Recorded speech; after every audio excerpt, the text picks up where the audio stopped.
Hai hai hai, selamat datang di Keponain.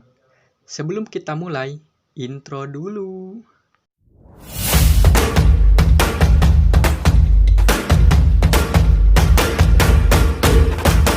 Oke guys, selamat datang di channel ini. Kali ini bahas teori Donghua lagi nih, tentunya Donghua Battle Through the Heaven. Kira-kira, siapa saja ya, yang bakal masuk daftar orang terkuat di seantero benua Douki? Sebelum bahas ini, admin mengingatkan, kalau ini udah termasuk spoiler. Orang terkuat ini, adalah orang yang telah mencapai puncak budidaya di masa hidupnya. Jadi di sini akan disebut juga praktisi yang udah mati. Okelah, tanpa basa-basi busuk, gaskanlah pembahasannya. Enggak diragukan lagi sih ini, karena ini adalah MC-nya. Xiao Yan, adalah aktor utama Battle Through the Heaven. Dia pernah dipuji sebagai seorang anak jenius, tetapi disebut sampah sejak kakek legend tinggal di cincin yang diberikan ibunya kepadanya, sebelum dia meninggal. Dia kemudian memulai perjalanan untuk menjadi lebih kuat. Pada awalnya, tujuannya hanya untuk dapat mengalahkan Nalan Yanran yang sombong, tetapi tujuan akhirnya telah meningkat jauh lebih tinggi, karena musuh-musuhnya berada di puncak rantai kekuatan, dan dia menyadari bahwa dia harus melampaui mereka. Tujuannya adalah untuk mencapai Dodi, atau Dodewa, yang merupakan peringkat tertinggi. Selain itu Xiao Yan berkali-kali melawan musuh yang lebih kuat darinya, dan berkali-kali berhadapan dengan kematian, menyebabkannya memiliki mental bertarung yang tidak sesuai dengan usianya. Setelah mencapai Dodi, dan mengalahkan Hun Tiandi, Xiao Yan resmi menjadi ahli terkuat. Karakter selanjutnya, Hun Tiandi. Ya, karakter kedua adalah Hun Tiandi. Dia adalah antagonis paling kuat yang pernah Xiao Yan temui, seorang pencetus di balik kemunculan Hall of Soul, yang menyebabkan adanya cerita di Donghua Battle Through the Heaven. Dalam novelnya, dia berpenampilan mengenakan kain putih keabu-abuan. Dia tampaknya berusia 30-an, kayak Yunsan dikit tapi beda. Wajahnya tampan, dengan sepasang mata luar biasa cerah, yang seolah bisa melihat menembus hati seseorang. Kesan pertama yang diberikan orang ini, adalah bahwa dia adalah individu yang halus.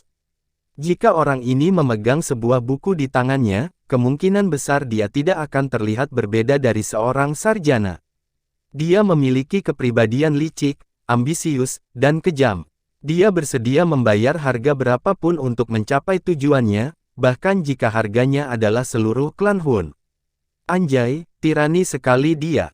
Hun Tiandi adalah kepala klan Hun, dan salah satu dari dua pria paling berkuasa di benua Douki, bersama dengan Gu Yuan yang pada waktu itu, karena mereka berdua memiliki budidaya Doseng bintang 9 puncak. Setelah mencapai kelas Dodi, dia dapat dengan mudah mengalahkan bintang 9 Doseng semudah semut, namun akhirnya kalah, setelah melawan Xiao Yan, karena menganggap remeh Xiao Yan sebagai bocil kematian, maka dari inilah admin menempatkannya di urutan kedua. Kemudian, Purifying Demonic Lotus Sein, adalah pemilik sebelumnya dari Purifying Demonic Lotus Flame. Dikabarkan, bahwa kematiannya adalah karena serangan balasan dari api teratai iblis pemurnian. Dikabarkan, bahwa dia memiliki teknik ilusi yang bahkan lebih hebat dari ilusi pohon kuno Bodhisattva. Bisa dikatakan bahwa dia adalah pengguna teknik ilusi yang paling kuat. Semasa hidupnya, dikatakan kabut surga mimpi buruk, adalah keterampilan ganda yang terkenal dengan pemurnian Demonic Lotus Sein. Ketika Purifying Demonic Lotus Sein melepaskan keterampilan ini, dia bisa membuat jutaan orang di seluruh kota hidup dalam ilusi selama berabad-abad. Tapi kemudian, teknik itu dipelajari api iblis pemurnian semasa dalam penyegelan di alam api. Dia adalah seorang ahli yang dikenal sebagai yang paling dekat dengan kelas Dou di saat itu. Gasken nomor. Demon Sein Huang Quan pernah memiliki setengah kaki di kelas Dou di selama zaman kuno, tetapi pada akhirnya dia gagal untuk maju karena habisnya Origin Ki. Jiwanya akhirnya mendiami token giok yang ada di suku ular. Di permukaan token giok terdapat tulisan dari dua teknik Dou kelas Tian miliknya. Demon Sein Huang Quan memiliki teknik Dou kelas Tian, yang diwariskan kepada Xiao Yan yaitu Kemarahan ilahi musim semi kuning. Telapak tangan musim semi kuning. Jari musim semi kuning. Dengan ketiga teknik Dou ini, telah dimensain Huang Quan, telah menghabisi banyak lawannya, yang tak terhitung jumlahnya. Huang Quan, berarti, musim semi kuning. Lalu karakter selanjutnya. Xiao Xuan, adalah salah satu kakek moyang klan Xiao, dan salah satu dari 4 puncak eksistensi pada masanya. Dia adalah Dou Sheng bintang 9 dengan setengah langkah ke kelas Dou Di, yang berarti itu lebih kuat dari bintang 9 Dou Sheng puncak biasa.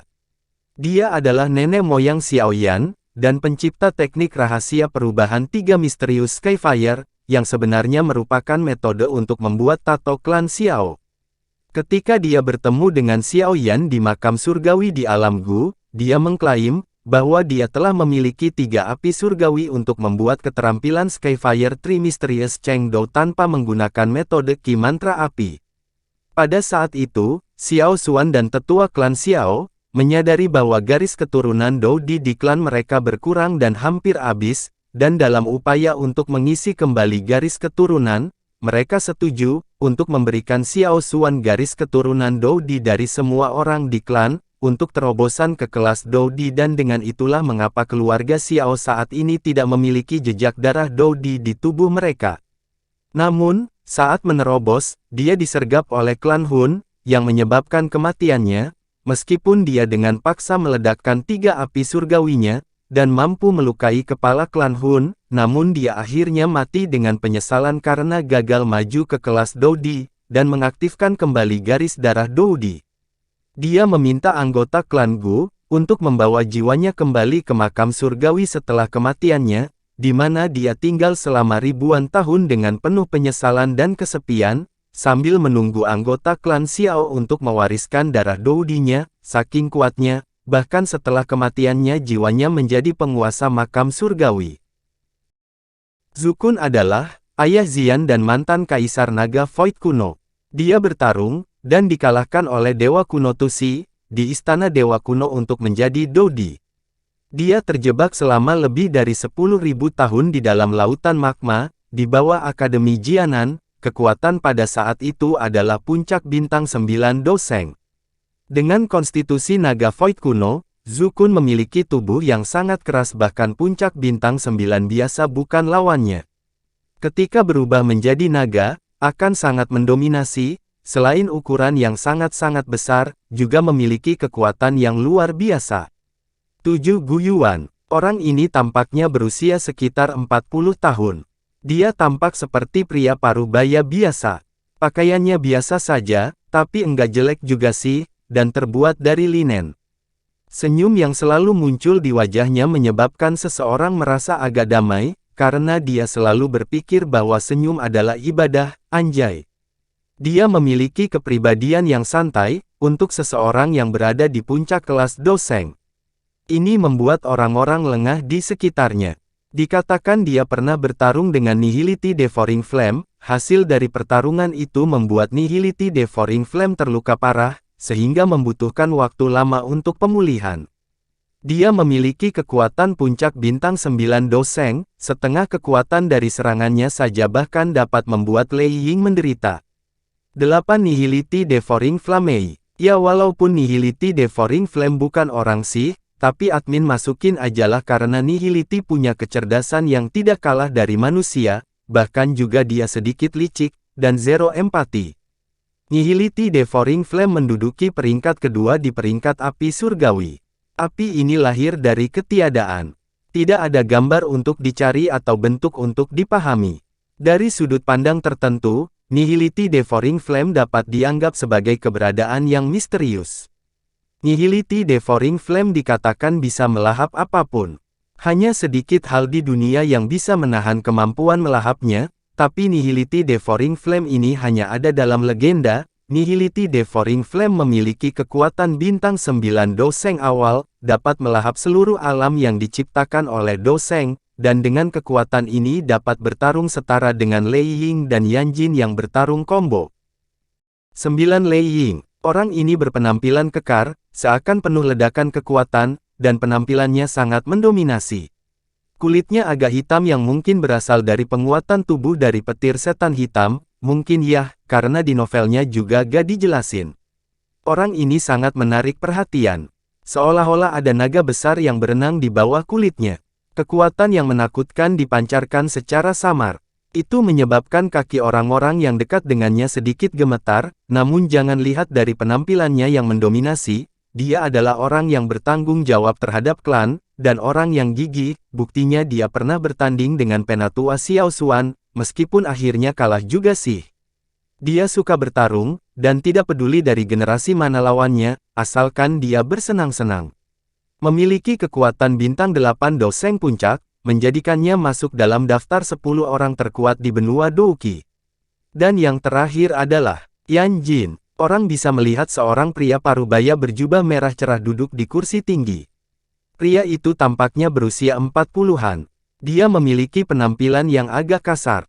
Kedua alisnya berwarna merah cerah. Tampaknya ada dua api yang menyala. Dia adalah seseorang yang lembut, yang berbanding terbalik dengan afinitas yang dimilikinya. Dia memiliki dua api surgawi. Rumornya api surgawi miliknya setara dengan api pembakaran Kaisar Emas, peringkat keempat milik klan Gu, memiliki kekuatan bintang 8 Doseng Puncak. Ngomong-ngomong tentang Yan Jin yang berpenampilan merah, apakah pesulap merah berasal dari klan Yan? Itulah pembahasan mengenai orang terkuat di Battlecraft The Heaven. Terus ada yang nanya, kenapa Bang Admin menempatkan Yan Jin setelah Lei Ying padahal kekuatannya sama-sama puncak bintang 8 Doseng. Hal itu karena elemen petir secara keseluruhan lebih kuat dari elemen api, berikut ini penjelasannya. Oke guys, gimana pembahasannya? Jangan lupa like dan subscribe ya. Jangan lupa komen juga.